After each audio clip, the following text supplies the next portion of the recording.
Ave María Purísima sin pecado concebida. Ave María Purísima sin pecado concebida. Ave María Purísima sin pecado concebida. Mapagpalang araw po muli sa lahat. Tuwain po ang iyong lehitimong magagamot ng kulang, barang at sanin. Sa patuloy ko pong pagbibigay ng isang kalaman sa gamotang espiritual, naway aking pong may bigay ng malinaw at maliwanag na maliwanag sa isipan at puso ng mga may karamdaman sa espiritual. Ang kagalingan natin ay nagmumula sa ating Panginoong Jesucristo. Doon po sa mga pasyente na nagbabayad nagbabayad pero hindi naman po tumutupad sa tungkulin niya sa Diyos, ay wala po tayong matatamang pagpapala sa Kanya. Ang isa pong patakaran ay pagbabayad at tinatawag, isa lamang po itong karapatan ng isang manggagamot na katulad namin. Kung alam ko marami po dyan na manggagamot. Meron po libre. Doon po sa mga libre ng gagamot, adonasyon lamang. Mapalad po kayo kung kayo may makakatagpong ganyan. Subalit, yun po ay kanilang tungkulin at sinasabi na kanilang gabay na huwag kayong maniningil. Meron po dyan po patakaran yun. Tulad na po ng mga hilot, nagtatawas, nagluloob, nagtatawag nila. So wala pong bayad yun, donasyon lang po talaga yun. Pero pag po ang isang tao ay sinasaniba ng masamang espiritu at may mga barang at kulang na nangyayari sa kanyang pamilya ang nagaganap, ito po ay sadyang mayroong bayad at tinatawag. Hindi po natin masasabi itong scammer, o hindi po natin ito masasabing panlilinlang, o hindi natin masasabi ito ay isang pandaraya. Mga kapatid, ang paglapit sa mga spiritual healer ay hindi niyo po nakikita kung sino ang gumagamot at kung paano ito nagagawa ng gampanin para gumaling at magpagaling. Maling pananampalataya, maling pangunawa. Lagi ko po ito sasabihin sa inyo. Hindi po ang magagamot ang nagpapagaling, kundi ang ating Panginoong Jesucristo. Paano mo ngayon gagawin na ikaw ay pagalingin ng Panginoong Jesucristo? Kailangan matuto kang magdasal. Ako po bilang sa magagamot ay may bayad. Pero hindi po ako nagsasabi na halika na kayo sa akin kayo para kayo gumaling. Ako ay ganito, ako ay ganito. Hindi po. Bawal po yun sa amin. Malaya po ang pasyente na mamili sa kanilang gustong manggagamot at puntahan. Pasawag yun na pong kalilimutan, ang ating Panginoong Jesucristo ang nagpapagaling. Ngayon po, sa mga kahilingan, walang iba rin po ang bibigay ng kasagutan sa ating mga kahilingan kundi ang ating Panginoong Jesucristo. Ang pagbabayad, anumang uri ng pananalapi na binibigay sa magagamot ay sa lamang po itong patakaran na kailangan nyo naman magbigay sa magagamot dahil sila po naglilingkod sa Diyos. Kung sa Diyos nga po siya naglilingkod, baka mamaya lumalapit kayo sa magkukulang para magbayad, ay hindi po sa Diyos yun. At hindi rin po yung patakaran. Yan po ay tinatawag na palit kaluluwa. So, ganun po nga ating sinasabi. Sa aming pong gamutan, wala po tayong scammer, wala po tayong panlilinlang, wala po tayong magaganap na pandaraya. Na po. Unang-una, bakit? Bakit po kailangan natin matutunan ito? Maling pananampalataya, maling pangunawa. Pag gumaling ka, kasi may pinagawa ako sa iyo na dapat mong gawin, na dapat mong sundin. Libre po ang dasal, walang bayad yan. Pero ang isang taong sinasaniban ng masamang espiritu ay hindi niya magagampanan ang pagdarasal dahil po siya ay sinasaniban ng masamang espiritu. Siya po ay natatala sa banal na kasulatan, siya po yung tinatawag na angka na walang pananampalataya. sa Diyos. Kaya hindi po siya gagaling. Ngayon, kung tayo ay mayroong karamdamang bigat, at tayo alam natin na tayo may sinasaniban na ng mga aswang, mga engkanto, lumapit ka sa Diyos. Pag inaantok ka, lumapit ka sa Diyos. Ipaglaban mo ang kaluluwa mo na hindi mailagay sa kumukulong putik at maragasang putik na katulad ng nangyayari ngayon sa ating kapaligiran, na bigla na lang gumuho ang lupa na kinatitirikan ng kanilang bahay at inagos sa putikan ang kanilang mga katawan tao. Ganon din naman ang kanilang kaluluwa. Sana iisipin po natin, sa bawat saglit ng ating buhay ay nakasalalay sa Diyos, hindi po sa manggagamot. Kaya po, bilang isang spiritual healer, hindi po ako isang albularyo. Magkaiba po ang albularyo sa spiritual healer. Sa ngayong milenyo po ang tinatawag natin. Meron po akong pasyente na lumapit siya doon na scam ng isang manggagamot. Hiningan daw siya ng 4,000. May 7,000, may 8,000, may 2,000. Ganito po ang aking papaliwanag po sa inyo mga kapatid. Ang pagbabayad po hindi kasing tulad ng pagbabayad na ikaw gumaling.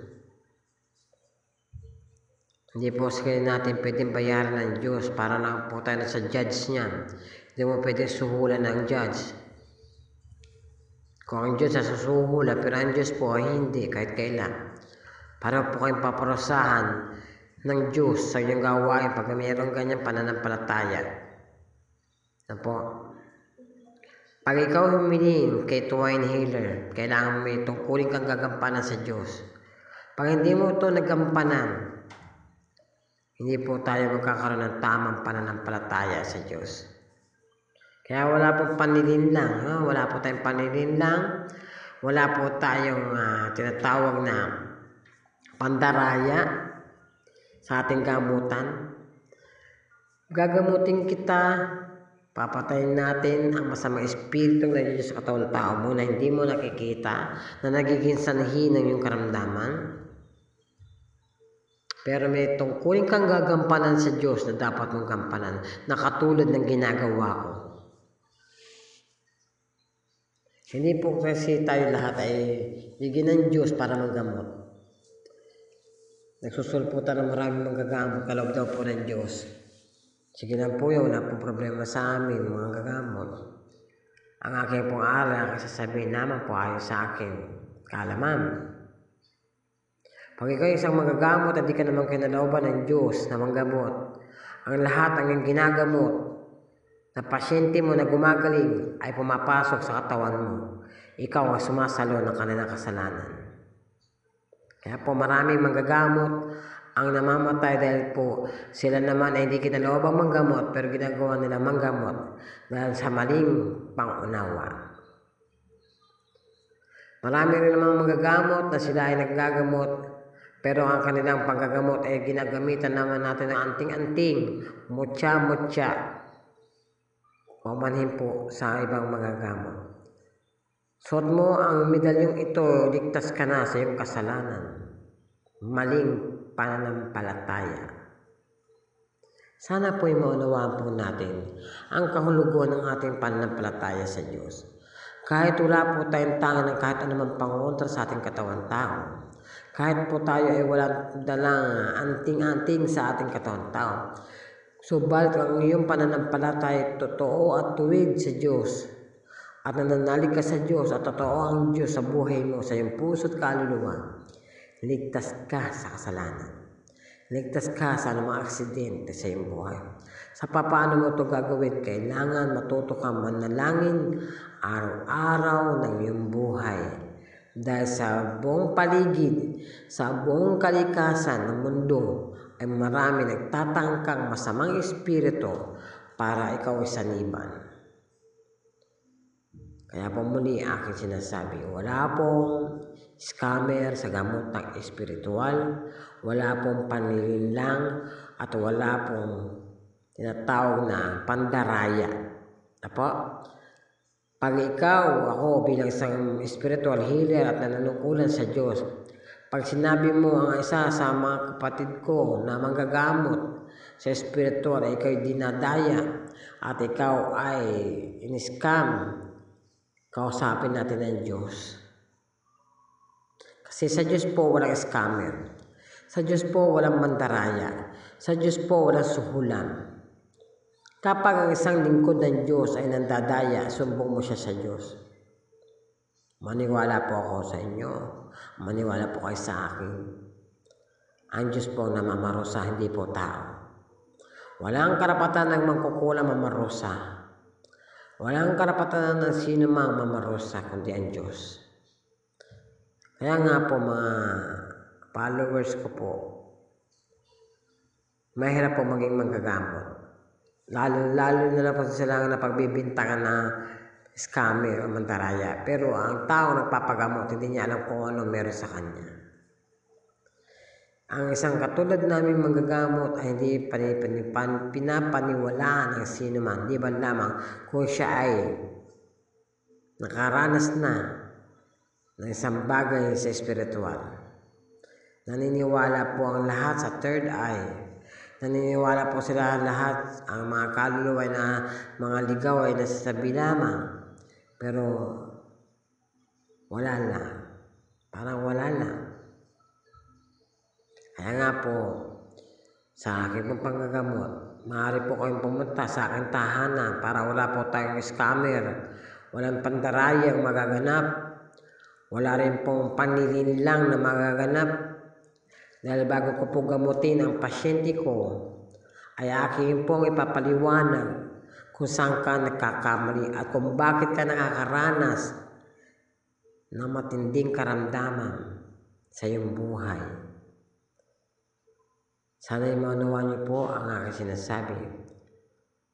Ang aming pong gamutan ay niyo pong matatagpuan dito po sa Bayan, Lemery, Batangas.